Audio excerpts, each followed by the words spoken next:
distinguished guests, esteemed ministers, parliamentarians, ambassadors, development partners, civil society, private sectors, members of press, ladies and gentlemen, Assalamu alaikum wa rahmatullahi wa barakatuh. Today marks a watershed moment in the history of our beloved nation, a defining moment, a new dawn. With immense pride, hope, and determination, I launched Somalia's National Transformation Plan 2025-2029, a groundbreaking blueprint that charts the bold course of our national renewal, a plan born from the vision of our people, shaped by timeless consultations and inspired and aspirations of every Somali man, woman, and child. The NTP represents the clearest declaration of intent by the current government, a commitment, a national compact to rebuild, to transform, and to rise. We are stepping forward from the National Development Plan 9, NDP9, with all its lessons it has taught us. But what we are embracing today is not merely an evolution, it is a transformation, a shift in our thinking, in our institutions, and in our trajectory. This plan is the compass that will guide Somalia through the next 5 years and beyond towards the promise of Vision 2060. A prosperous, secure, stable, democratic, and inclusive Somalia. This transformative plan was crafted not in isolation, but in unity with the collective wisdom of ministers, agencies, state governments, local authorities, private sector actors, academia, civil society, and our indispensable development partners.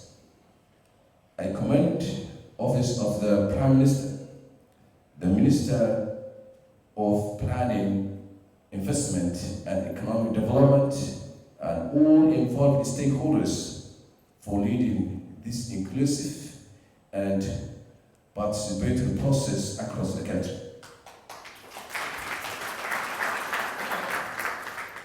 Your efforts are a testament to what we can collectively achieve when we come together in the spirit of nation building.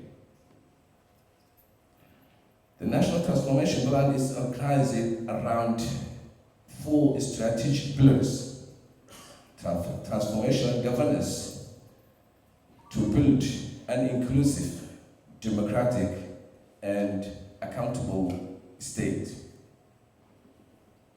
sustainable economic transformation to unleash Somalia's productive potentials; social and human capital development to nurture and empower educated and healthy population. And finally is environmental and climate resilience to protect our people and our ecosystem from shocks and vulnerabilities. These pillars embody our lifelines. They represent our promise to build strong institutions, grow resilient economy, deliver quality education and healthcare, and safeguard our environment. They reflect a holistic vision that leaves no Somali behind. At the heart of this plan is our firm belief that governance is not just about institutions, it is about inclusion. The economic growth is not an end, but a means to human dignity. The social development is not a favor, but a right. And that climate resilience is not optional, but existential.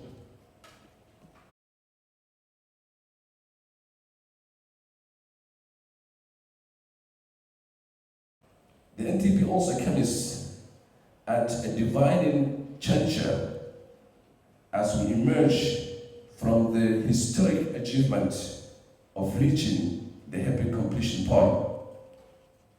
This milestone has cleared the burden of unsustainable debt and opened a new frontier of opportunity.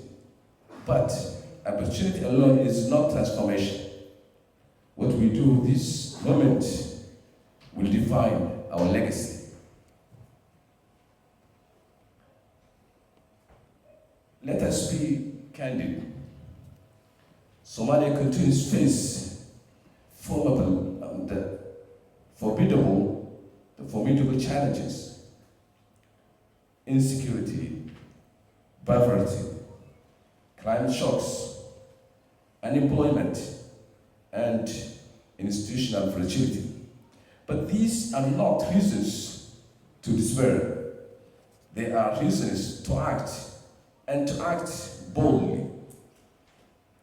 Our commitment to transformational governance means that we will entrench the rule of law, complete our constitutional review, devolve power to local governments, and deepen intergovernmental collaboration. It means guaranteeing the 30% quota for women, uplifting youth and persons with disabilities, and institutionalizing democratic norms that reflect the values of our people. Our economic vision focuses on stimulating productivity in agriculture, fisheries, energy, trade, and industry. Through well-decided sectoral levers and investment in critical infrastructure, roads, ports, digital connectivity, we will attract the private investment, expand job creation, and achieve inclusive growth. In the social sector, we will prioritize education, health, social protection, and workforce development. The human capital is our greatest national asset. A transformed Somalia begins with a literate child, a healthy mother, and empowered youth. And we cannot speak of the future without addressing the climate crisis. Our forests, our waters, and our arid lands must be protected. The NTB integrates climate resilience across all pillars so that sustainability is embedded in every development effort. Ladies and gentlemen, all government programs, current and future, must align with the National Transformation Plan. This document is not a parallel track, it is the track. all a singular, it is a singular, unified blueprint that defines our development agenda, our investment priorities, and our institutional focus. I call upon all ministers, federal member states, local authorities, and national institutions to mainstream the NTB into their planning, budgeting, and execution. Development partners are urged to align their country strategies and interventions with the plan's priorities, strengthen coordination, and maximizing impact. This is how we can build trust, synergy, and national ownership. My deepest appreciation goes to every individual and institution that contribute to the development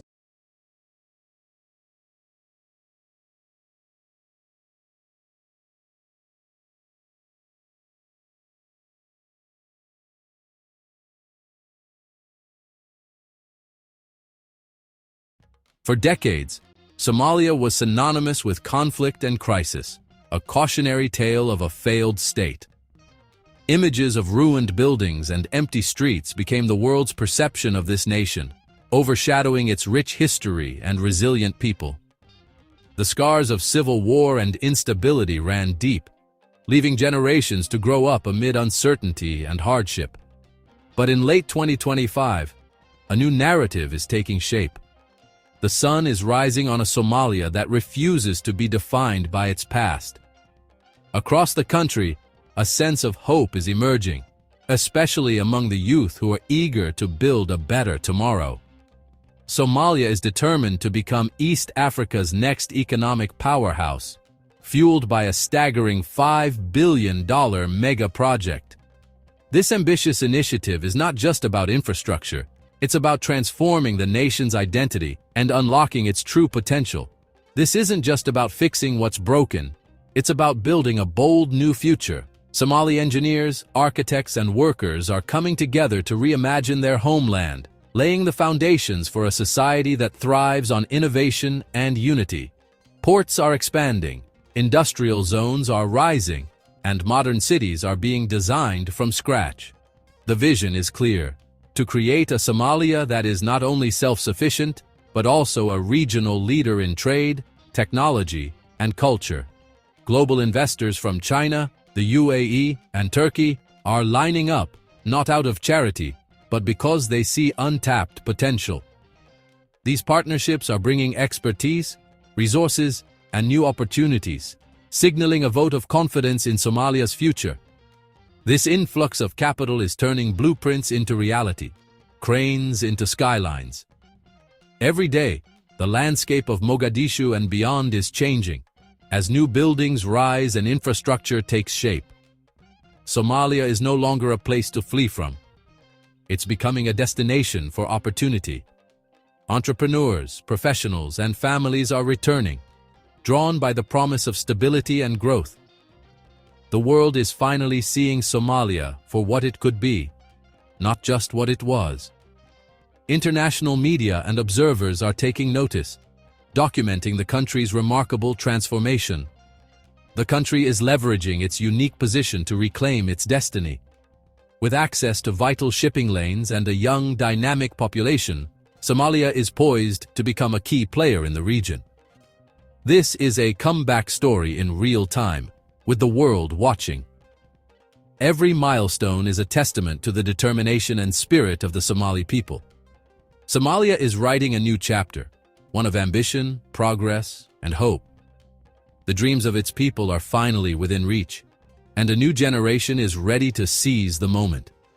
The transformation is underway, and it's about time. Somalia's journey is far from over, but the world is witnessing the birth of a nation determined to rise, rebuild, and redefine its future. Somalia's greatest asset? Its location. With the longest coastline in mainland Africa, it sits beside the Bab el-Mandeb Strait, one of the world's busiest shipping choke points. Every ship between Europe and Asia passes its shores, making Somalia a natural trade hub. For landlocked Ethiopia, Somalia's ports are an economic lifeline. Add whispers of offshore oil and gas, and a young, dynamic population, over 70% under 30. This is a recipe for explosive growth. Investors see Somalia as a gateway to East Africa, to global shipping lanes, and to untapped potential. For years, this trump card was ignored.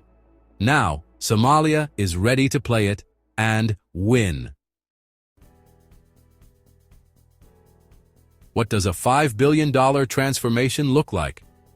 Imagine a nation reimagining its future, brick by brick, road by road, and port by port. This is not just a number on a balance sheet. It's a vision coming to life, reshaping the very landscape of Somalia. It's a web of interconnected projects, each one designed to unlock new opportunities and connect communities that were once isolated. These aren't just roads and bridges. They're lifelines, stitching together regions and people. First, massive port expansions in Mogadishu, Kismayo, and Berbera, ready for the world's biggest ships. These ports are gateways, opening Somalia to global trade and investment, and turning the country into a vital hub for East Africa. Next, new highways and economic corridors linking ports to Ethiopia and beyond. These routes will carry goods, ideas, and people, fueling economic growth and regional integration on a scale never seen before. Special economic zones will attract global manufacturers, creating a new industrial base. These zones are more than just clusters of factories. They're engines of innovation, job creation, and skills development for a new generation. The UAE, Turkey, and China are bringing capital and expertise, making sure these projects meet global standards. Their involvement signals international confidence in Somalia's future and brings world-class technology and know-how to every site. This isn't just about infrastructure, it's a holistic vision for a modern Somalia. It's about building cities where people can thrive, where opportunity is within reach for everyone, and where the next generation can dream bigger than ever before. Urban districts with reliable power, renewable energy plants, and digital infrastructure are all part of the plan. Clean energy and high-speed connectivity will empower businesses, schools, and families, lighting up homes and minds alike. It's a declaration. Somalia is building a foundation for prosperity and stability. These projects are symbols of hope, resilience, and a determination to shape a brighter tomorrow. The scale is breathtaking, the ambition unprecedented. Every crane, every beam, every new road is a testament to the country's resolve to rise above its challenges and redefine its destiny. This is more than a project, it's a new beginning. For Somalia, it's the dawn of a new era, where dreams are not just imagined, but built, one bold step at a time. At its core, this mega project is a job engine. Tens of thousands of jobs, construction, logistics, tech, will give young Somalis a stake in their future. As infrastructure improves, investment will pour in, diversifying the economy beyond agriculture.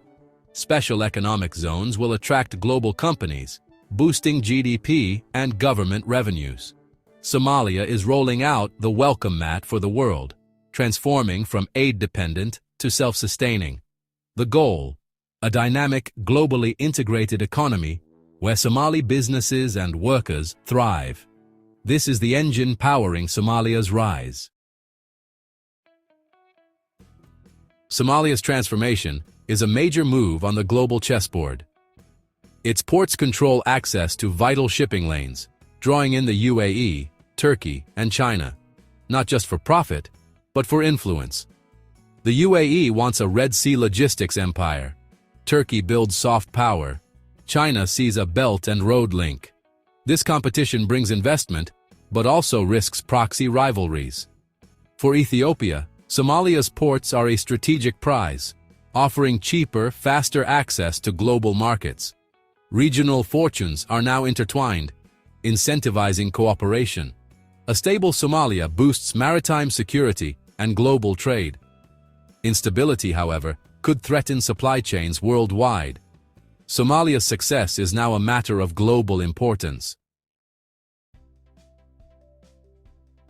Somalia's vision goes beyond roads and ports. It's about building a modern nation.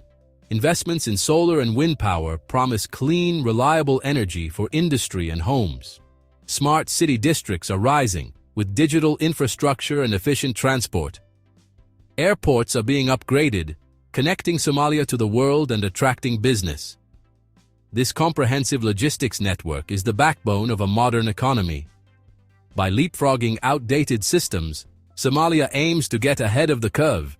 The future is being built with fiber optics and solar panels, not just bricks and mortar. The challenges are real and daunting. Security threats from militant groups still loom, risking disruption and deterring investors. Political infighting and weak institutions could undermine progress if not addressed. The infrastructure gap is massive. Decades of conflict left roads, power, and water systems in ruins. Training a skilled workforce is urgent for long-term success. Humanitarian crises, like recent aid cuts, threaten the social fabric needed for development. Prosperity can't be built on empty stomachs.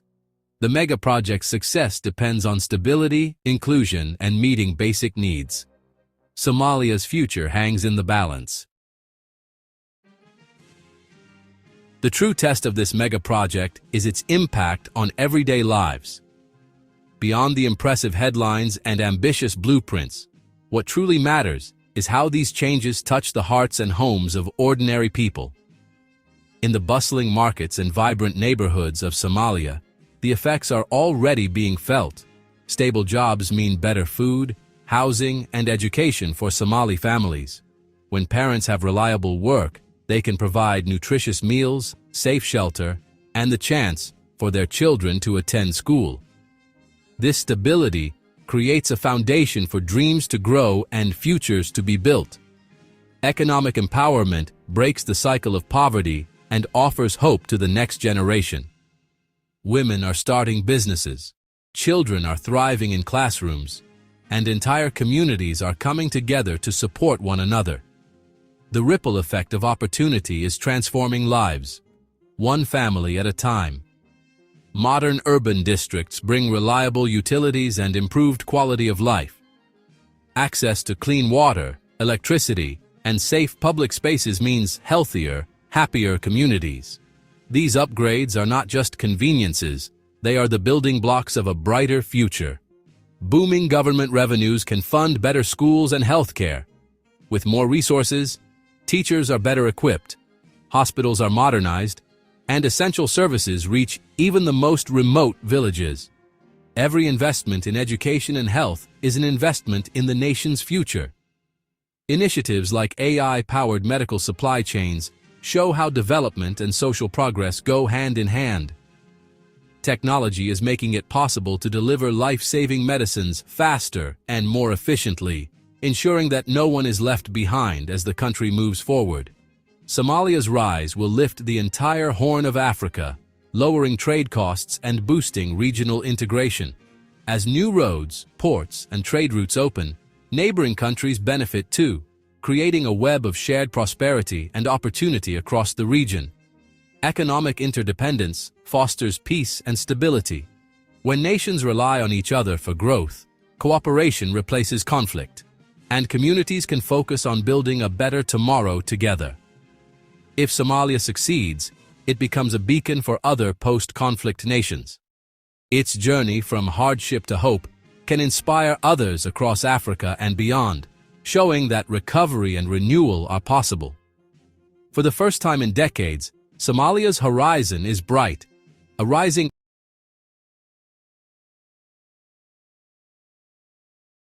What's particularly challenging now is that there's also a breakdown of relations between some of those neighboring states themselves. Dina Batani, thank you so much for joining us. So you've worked across Africa for a number of years in journalism, in UN bodies, and now at the International Crisis Group. What are some of the biggest changes that you've been seeing affecting the continent in the past year or so? Well, if we look at Sudan and the DRC, two examples that you've given, I think the clear trajectory has been, change of regime in the last few months. Very unexpected change. In Sudan, it was pushed by the street, by an economic crisis that channeled thousands onto the streets of the capital Sudan and in other urban centers to challenge the former regime of Omar al-Bashir, who was eventually driven out. In the DRC, again, unexpected change of power. That was a real twist to the elections that we had there in late 2018, where it was patently obvious that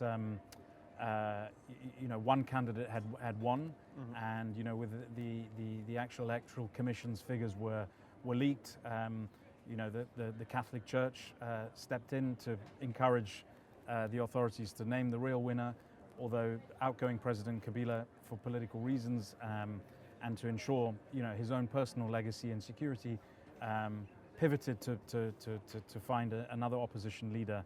I mean, that would be the first time that an incumbent has pushed through an opposition figure, to succeed him. Starting with Somalia, what do you believe are the prospects for peace in that country? Right now in Somalia, the biggest challenge is the political division between the central government in Mogadishu, the federal government of Somalia, and then on the other hand, several of the member states, Puntland, Galmudug, Jubaland, for example, all of whom have, different objectives to Mogadishu, who want to assert their own specific control over administrations in the area, taxes, control over resources, control over security forces. And in that context, you also have external powers from the Gulf, from elsewhere, that are allied or backing either the federal government or the member states, giving bilateral security assistance. So amongst this political rivalry, you also have the potential for proxy warfare driven by external actors coming in. And there's great concern right now at the moment that it's international partners that are actually, their misalignment constitutes in itself a grave threat to peace and security. Mm-hmm, mm-hmm, mm-hmm. And looking at another region of the world where, as you said, there's both optimism and still a massive challenge in terms of bringing peace and stability. You talked about the Great Lakes in Africa. So with the DRC having its recent elections, Burundi and Rwanda more politically stable, although Burundi had somewhat contentious elections itself. How do you see the prospects for regional peace, and how have they changed with recent political changes? So this is one of the most important countries for the overall stability of the continent. It's the heart, it's the bleeding heart of Africa, and a giant of a country with huge, enormous natural wealth, and therefore opportunity, but also severe challenges, insecurity, terrible infrastructure, often that bifurcates and breaks up and isolates communities from each other. Since the former president Joseph Kabila stepped down, there has been a push by the Kinshasa government and by new President Felix Tshisekedi to reach out to his neighbors, mm-hmm. to prioritize the neutralization of armed groups in Eastern Congo, of which there are dozens, that make the life simply miserable for ordinary civilians scattered throughout the countryside. That's an extremely ambitious project, given that historically armed groups in Eastern Congo have had ties to neighboring states, particularly Uganda, Rwanda, Burundi. And what's particularly challenging now is that there's also a breakdown of relations between some of those neighboring states themselves, even as armed groups continue to remain active in Eastern DRC and retain connections to those neighboring states themselves. So you have open tensions between Uganda and Rwanda at the moment, with mutual accusations of each government accusing each other of destabilizing itself, and then you have also separate tensions between Rwanda and Burundi, with each side accusing each other of sponsoring armed groups in Eastern Congo. And so what President Felix Tshisekedi has done is try to drag at least Uganda and Rwanda rather, to his neighboring, his other neighbor Angola, one of the other powerhouses in the region, to put the two presidents in front of each other and commit to each other to back off destabilizing each other, because in doing so, then they would also de-escalate support to proxies in the DRC. So that's a positive step forward, but it needs more encouragement. The UN needs to play a role. The intelligence services need to sit together and really get into the weeds on presenting their evidence in a transparent way, and then developing a roadmap to de-escalate these support links to armed groups. Enormously. I mean, you're right. It expanded my range and my understanding of what other people think. They obviously come from a completely different perspective in Somalia. Not only are they Muslim and African, but they're also very isolated. So Somalia, as a rule, has always been difficult to penetrate for outsiders. That was true when Richard Burton was there in the 19th century too. It's a closed culture, and they have their own way of thinking. And also the language is not related to most other languages you've heard, unless you're familiar with languages in Ethiopian. And so they would get angry. That's the temperament of the Somalis. They're very fractious, very difficult people. So the Congo, these knives come from the Congo. Okay, the people there. They're pygmies, actually. I mean, that's an even more just specific West Africa group. We can just even do West Africans. Okay. Where the Western slaves, American slaves come from. And just across the continent, not even that far away, there's Somalia. You know what Somalians look like? Right? Yeah. And Ethiopians, right? Think about them and how they look, and think about how, West Africans look. Are they the same race? Well, very different very physical dark, characteristics. Very dark, right? but Somalis look different than everybody. Right. Clearly, right? You know a Somali immediately, right? Same continent, same pigmentation, basically. Very thin. Yeah. Their facial structure very different. Why are they black? Why are they the same race? On the other hand, Somalis don't want foreigners involved in their political life. Translation: the local government, which was propped up by the US government for nearly 2 decades, is ineffective and corrupt. The government is perceived by locals as predatory and sustained almost exclusively by outside actors, which isn't shocking. The government was convened in Nairobi, set in place by the US and Ethiopia, and has spent years failing to effect policy changes to improve civilian lives. In fact, far from it. Hey, Thomas C. Mountain, you are an expert on the Horn of Africa. So your thoughts on the recent WikiLeaks Cablegate revelations that the U.S. essentially hired Ethiopian President Meles Zenawi, I'm probably saying that incorrectly, to invade Somalia in 2006. Meles was sent in, and I don't think he was too happy about it, because in history, no Ethiopian regime has ever picked a fight with the Somalis.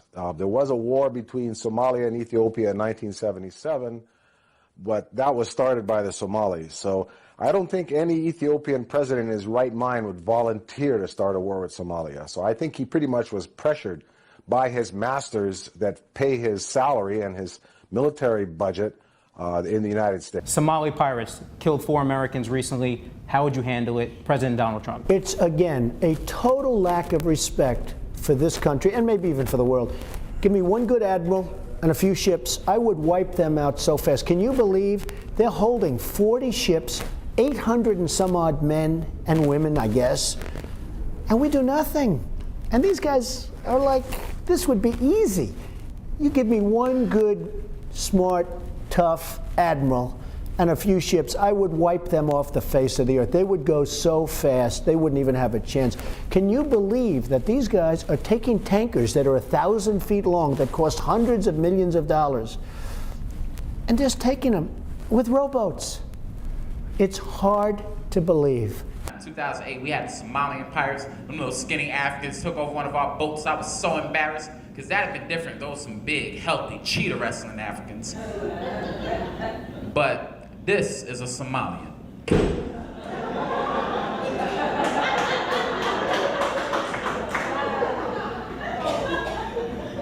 Can you imagine getting robbed by 3 of these?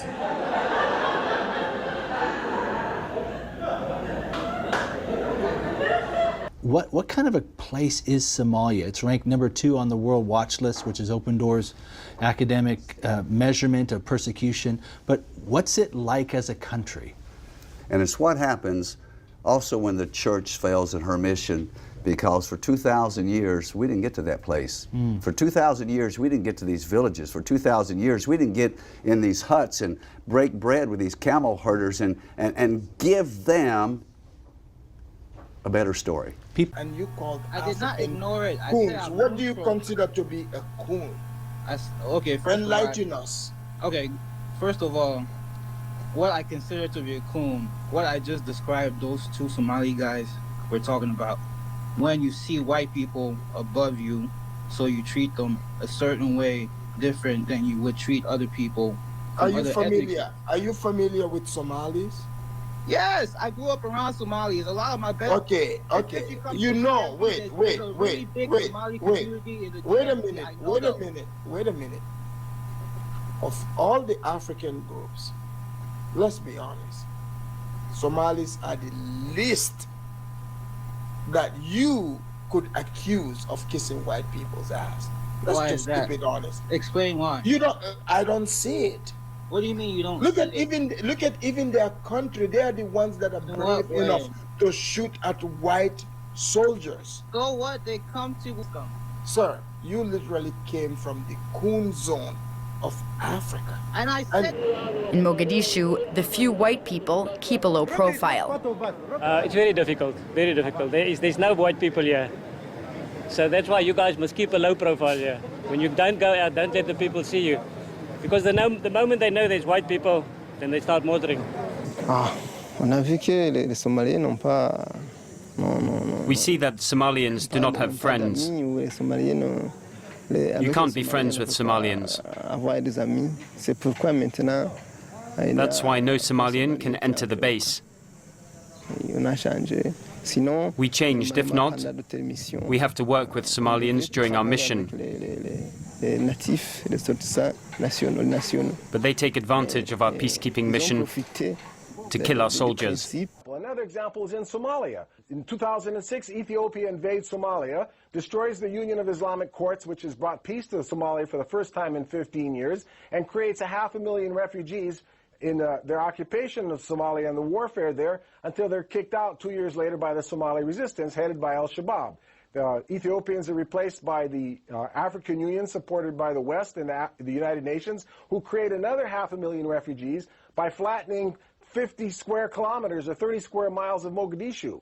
So now you've got 1 million Somali refugees sitting in a refugee camp, and lo and behold, this summer, the World Food Program and other Western aid agencies announced that they're cutting aid to the Somali refugees, which they created.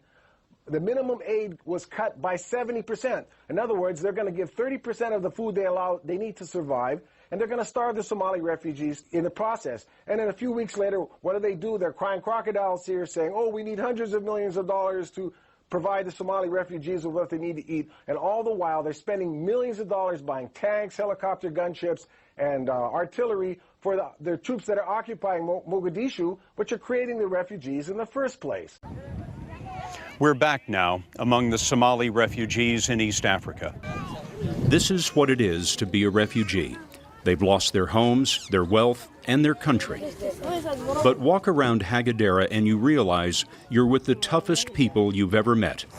People with lessons to teach about life and death in an unforgiving land.